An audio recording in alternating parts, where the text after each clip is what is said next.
케이팝 영상 작업이라는 게 사실 쉽지 않잖아요. 아 맞아요. 그리고 그때 특히 네. 매트미러님이 모션 그래퍼로 이제 시작을 하셨고 네, 네. 이제 그렇게 시마킴님과 다른 분들과 다양하게 작업을 음. 했습니다만은 어쨌든 엑소라는 팀이 지금도 큰 인기를 누리고 있지만 그때 당시엔 정말 예, 엄청 큰 엑소가 인기였죠. 군대 간다는 얘기만 해도 지금 전국이 뒤집어지던 시기였잖아요. 맞아요. 처음으로 케이팝 뮤직비디오 작업하시면서 굉장히 좀 어려움이 있으셨을 것 아, 같은데. 네, 맞아요. 파워 방금 말씀을 하셨는데 네. 케이팝 그게 최초로 작업하신 케이팝 맞아요. 작업물이시잖아요. 사실은 엄청 냉정하게 얘기하면은 준비가 전혀 안 된 감독이었고 저랑 같이 일하던 어떤 그 회사, 그러니까 프로덕션도 마찬가지로 완전 초짜들로 다 구성되어 있었기 때문에 진짜 두서없이 일을 했던 것 같아요. 네. 근데 아무튼 결론적으로는 그냥 저의 역량이 부족이었습니다. 그때는 사실은 지금 와서 생각해 보면은 역량이 부족했던 것 같아요. 그러니까 그거를 하면 안 되는 타이밍이었는데 빠르게 약간 회사를 먹여 살리는 마음과 여러 욕심 때문에 이제 뛰어든 거죠, 말 그대로. 네.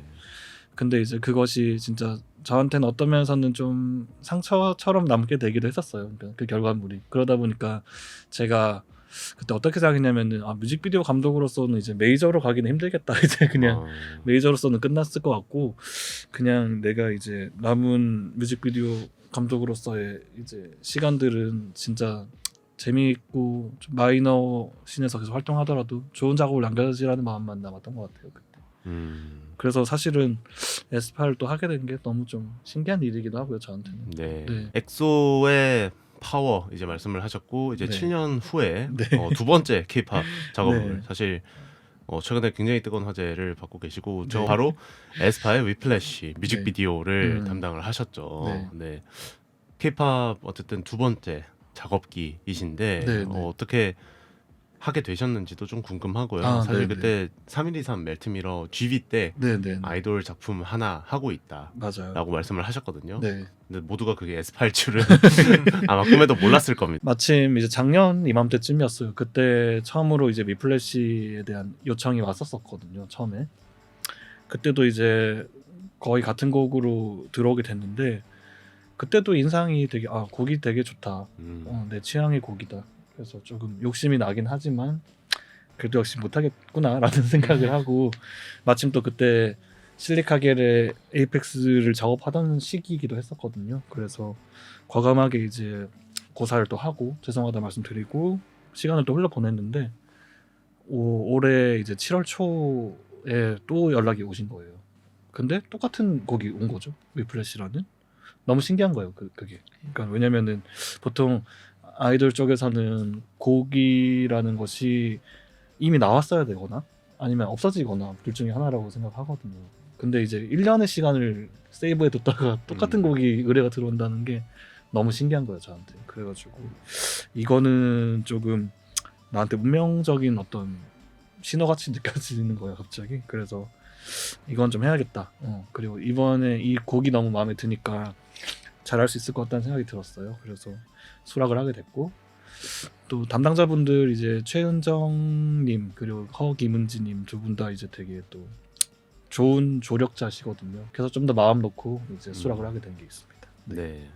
실리카겔의 에이펙스를 작업하던 도중에 이제 첫 번째로 제안을 받으셨다고 하셨는데 실제로 저 위플래시 뮤직비디오 보면서 많은 부분에서 이제 에이펙스의 뮤직비디오 부분을 떠올렸습니다. 예를 들면은 위플래시 마지막에 끝날 때 이제 게임 캐릭터 4명이 줄지어서 서 있고 고르는 형식으로 돼 있는데 그런 장면이 이제 에이펙스에서도 많이 두드러진다거나 아니면 이제 위플래시에서 가장 두드러지는 거는 어쨌든 좀 전 기계적인 시선이라고 생각하거든요. 그러니까 영화로는 이제 키노아이라고 하죠.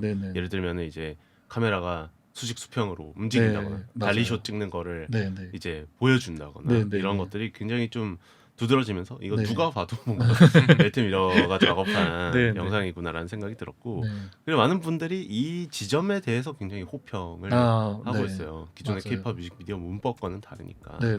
위플래시 뮤직비디오를 담당하실 때 가장 좀 중점에 두고 작업하셨던 내용이 뭘까요? 말 그대로 이제 메카닉한 것을 중점에 뒀었어요. 그러니까는 근데 이제 그게 뭐 특별하게 제가 막 메카닉을 무조건 가야지라기보다는 위플래시를 작업하기 직전에 했던 작업이 이제 산상기어와 라이엇 게임즈 협업이 나왔던 컬렉션 작업이었는데 처음으로 제가 로보담을 활용해서 촬영했었거든요. 그때. 근데 멀리서 이제 제가 모니터링을 하면서 로보담과 인물과 이제 매칭되는 걸 멀리서 지켜보는데 너무 멋있는 거예요. 그때도 이제 완전 화이트 호리존에서 로보담 레일과 로보담과 그다음 로보담을 조종하는 어떤 기사님의 이 데스크만 딱 있는 상태로 뭔가를 하고 있었는데 하필 제가 딱 앉은 위치에서 봤을 때 그 세 가지의 오브젝트, 그러니까 오브젝트라기보다 아무튼 세 요소들이 너무 멋있는 구도로 저 눈에 들어오더라고요. 그래가지고 언젠가는 딱 저렇게 메카닉한 것들 그리고 촬영 현장에서 볼 수 있는 저런 촬영 장비들의 아름다움을 좀 극대화시키는 작업을 하고 싶다라는 게 제 마음속에 콕 들어와 있었거든요. 근데 딱 때마침 그때 이제 위플래시가 들어오게 됐고 너무 그 두 가지 아이디어를 합쳤을 때 너무 잘 붙었었어요. 저한테. 그래서 무조건 이번에는 어떤 메카닉한 것 그리고 촬영 장비의 아름다움, 그러니까 우리가 좀 쉽게 포착할 수 없는 촬영 장비의 아름다움을 보여줘야겠다. 이게 주안점이 있었고 그 시기쯤에 또 제가 엄청 재밌게 보던 게 이제 이거인데요. 이온 플럭스라는 애니메이션인데 예. 피터 정이라는 이제 한국계 미국인 감독님이 제작하셨고 91년에 나왔던 이제 애니메이션이에요. 아무튼 요건데요. 네. 근데 이제 요거를 제가 때마침 그때 리비자 작업을 하러 캐나다 갔을 때 선물로 받게 됐고 너무 또 즐겁게 감상하던 차였어요. 그래서 이온 플럭스적인 어떤 것에 매료된 상태에서 메카닉까지 들어온 상태였는데 거기서 이제 아이돌 작업이 끼어든 거죠. 그래서 이 세 가지를 좀 융합해서 작업을 한다면은 좀 재밌는 시선이 나오지 않을까라는 생각이 들었고 실제로 이제 계속 그것들을 주안점에 두면서 작업을 쭉쭉 이어나왔던 기억이 있습니다. 네. 위플래시 같은 경우는 사실 뭐 리비자 그리고 이온 플럭스 다양한 어쨌든 메카닉적인 요소가 많이 들어가 있는 작품이고 그런 점은 사실 저 휘의 너의 전생 뮤직비디오 보면 거기도 이제 정체불명의 거대한 기계 장치가 등장하고 계속해서 왕복 운동을 한다거나 아니면은 당기고 밀고 그런 운동이 반복이 된단 말이죠. 맞아요. 그런 점이 사실 위플래시에서도 갑자기 카메라가 위로 막 올린다거나 뭐 아니면 대각선으로 이제 사선으로 간다거나 그리고 이제 마지막에 이제 최후의 후렴 전에 들어가는 브릿지에서 이제 시동 걸으니까 갑자기 막 모든 것이 저 우주부터 끝까지 부서지면서 이제 트랙이 그런 장면도 있고 맞아요. 그런 지점들이 굉장히 좀 인상적이었던 영상이었습니다. 저의 지금 특성 중에 하나가 그러니까 내러티브를 중점에 두기보다는 어떻게든 이제 운동감 중심으로 영상을 생각할 때가 많고요. 그리고 그 사이에서 이제 활용하고 싶은 것이 어쨌거나 사람을 다룰 때는 이 손으로 만들어지는 어떤 움직임과 운동감 자체를 포착하는 걸 되게 좋아하는데 그런 태도가 어쨌거나 계속 이어지고 있고 그리고 진짜 실제로 이번에 위플래시는 또 그런 게 있었어요. 그러니까 애초에 멤버들 자체가 가지고 있는 그 운동감을 아예 다 나눠 놓긴 했었거든요.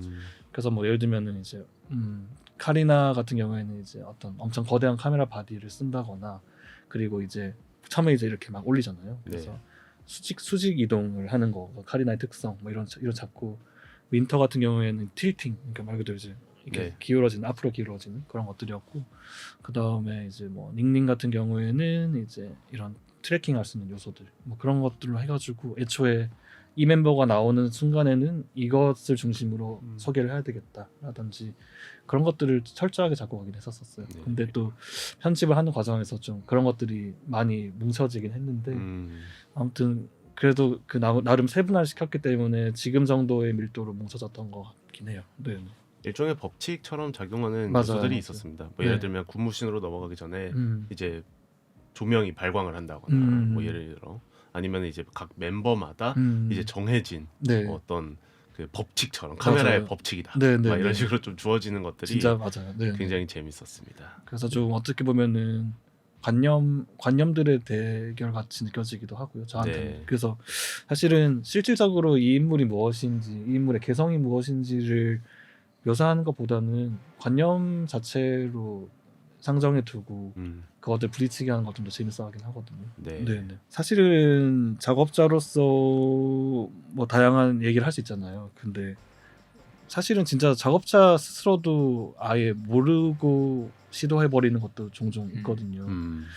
그리고 저는 또 그런 면이 좀 도드라지는 감독이라고 생각이 드는 게 애초에 조금 항상 좀 가장 이상적으로 여기는 그런 영상 작업 같은 경우도 이제 뭐 예를 들면은 일본의 스즈키 세이준 감독 같은 이제 감독님들의 결과물들을 되게 좋아하거든요. 근데 이제 그분도 뭐 항상 그래요. 그러니까 자기가 뭘 만든지 전혀 모르겠대요. 계속 인터뷰하면. 근데 이제 사실 감독이 그렇게 얘기하기 쉽지는 않긴 하거든요.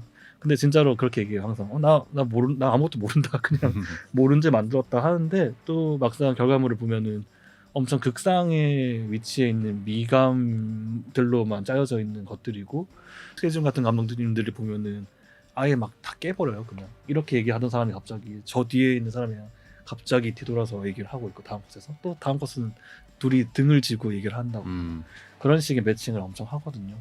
근데 이제 사실은 그게 너무 논리적인 범위에서는 아득히 벗어나 있지만 보는 입장에서 그리고 이미지를 감상하는 감상자의 눈과 이 이동의 입장에서는 너무나 훌륭한 연속이 되고 그 사이에서 내가 논리적으로 설명할 수 없지만 가득 찬 포만감을 느끼는 감각들이 생겨나거든요. 그래서 사실 제가 느끼는 극상의 뮤직비디오라든지 극상의 영상 매체라는 건 결국 그런 것이 아닐까라는 걸 항상 주안점에 두고 있어요. 그래서 진짜로 저도 이번에 리플래시 할 때도 내러티브로 물론 아주 소량의 내러티브를 넣긴 해요. 근데 이제 그게 제가 어떤 진짜 긴 문장을 의도적으로 넣는다기보다는 사람들이 조금 문을 두드릴 수 있는 여지로서 그러니까 예를 들면 저는 선입견이라고 표현을 많이 하는데요. 특히 우리가 뭐 예를 들면 장르 영화라는 말이 있듯이 그런 거 보면 장르 영화에서 뭐가 나왔을 때 아, 이 장르구나 이런 표현이 시작되는구나라는 들뜨는 마음을 가지게 되잖아요. 그래서 사실 그런 요소로서만 정말 조금씩 내러티브를 넣고 그 나머지는 철저히 이제 이미지 시선의 이동감 그리고 운동감이 주는 즐거움을 위해서만 어떻게 보면은 모든 걸 쏟아붓기 때문에 조금 네, 좀 네. 네, 어떻게 보면 이제 설명을 드릴 수 있는 내러티브적인 측면이 사실은 거의 없다라고 보셔도 될 것 같습니다. 맞습니다. 네, 네. 플래시 얘기하면서 실리카겔의 작품에 대해서 자연스럽게 어쩔 수 없이 이게 이야기가 자꾸 껴들죠. 네, 나옵니다. 당연히 그럴 수밖에 없죠. 네, 네. 맞아요. 실리카겔의 여러 요소가 이제 네. 에스파의 플래시에서 많이 보인다라고 네. 또 말씀을 하셨잖아요. 네. 보시기에 어떤 점들이 있었나요? 구체적으로?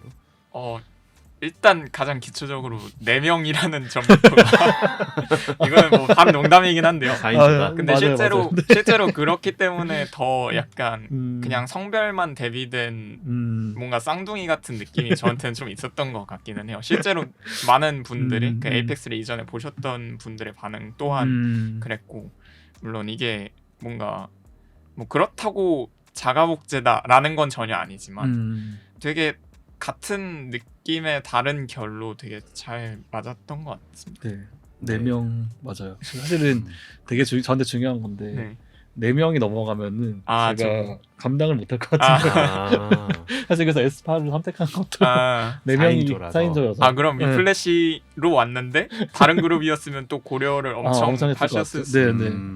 그 현장에서 발생할 어떤 문제들을 고민했을 때 4명이 넘어가면은 제가 컨트롤 못할 것 같은 거예요. 아예. 네, 네. 또 다른 점이라면 LA 로케이션이 있을 것 같기는 한데 네. 그거는 어떻게 됐는지도 저는 사실 좀 궁금하긴 아, LA 로케이션이요? 사실 LA 로케이션 같은 경우는 이제 진짜 어찌 보면은 이제 회사의 좀 더 입장이 더 네. 강했었는데요.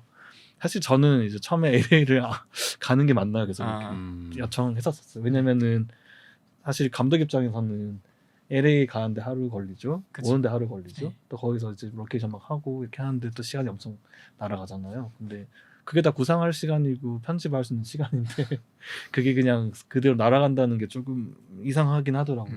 하지만 근데 또 회사 쪽에서는 원체 한국에서 많은 로케이션 활동을 해보다 보니까 더 이상 좀 새로운 배경을 찾기가 어렵다라는 입장이셨고 그래서 이제 저도 나중에는 수긍을 하게 됐죠. 아 그렇지 맞아 또 새로운 배경을 찾고 싶을 거고 그것이 좀 주는 힘이라는 게 있는데 그쵸. 내가 그걸 좀 너무 잘 몰랐구나라는 걸 나중에 깨닫게 됐어요.